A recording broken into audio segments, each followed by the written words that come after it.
Oh boy, I really need to sit down after this week's episode of WandaVision. Honestly, things keep escalating and I'm loving every minute of it. This show really shows the MCU taking a huge swing and actually succeeding. Not surprising, since you have a franchise that is over 10 years, that has taken risks ever since its conception. But this has to be one of the biggest risks yet. None of this would be possible if it wasn't for the talented showrunner Jack Schaefer, who pitched the show to Kevin Feige. This is really delivering and even exceeding the expectations I had going into this series. Okay, let's get into it. So this episode marks the midway point of this season. We only have 4 more episodes to go before the show wraps up, and boy does it deliver some crazy twist. That ending, who saw it coming? So in the closing minutes of this episode, Wanda gets a visit from someone we thought we would never see again, and he left quite the impression on viewers of the show, because it's not exactly the same actor in the role. They recasted Quicksilver. Now there's been plenty of rumors surrounding Evan Peters' casting as soon as word got around that he would have a part in WandaVision. I try my best not to overthink things and get caught up in the insane but plausible theories fans come up with. One of those theories, however, was right on the money. He was in fact playing Quicksilver. So for some backstory, Evan Peters previously played Quicksilver in the X-Men prequel films. He was a breakout character in his first appearance in X-Men Days of Future Past and became a fan favorite after that.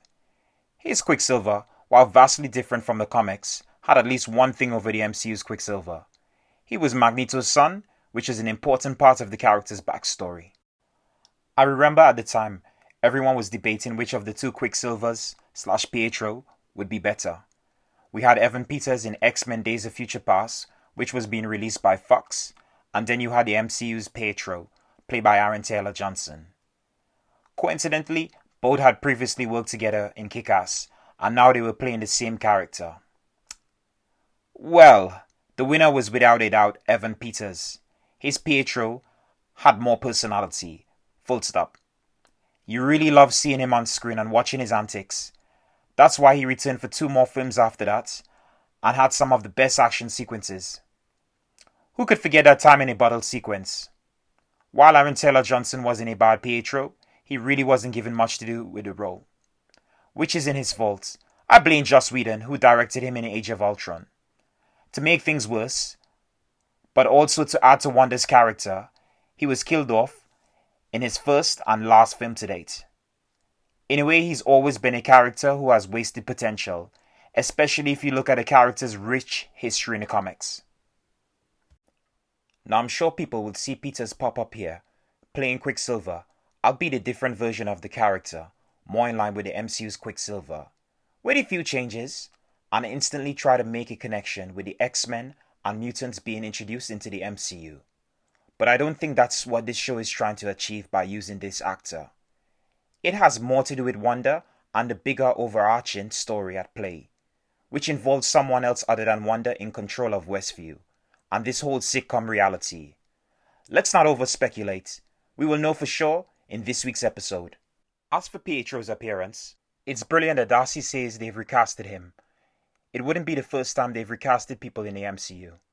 But she's referring to something that's normal for TV, especially sitcoms, which have recasted prominent and supporting characters, most notably in Boy Meets World, where they recasted Corey's sister Morgan, or even Becky from Roseanne.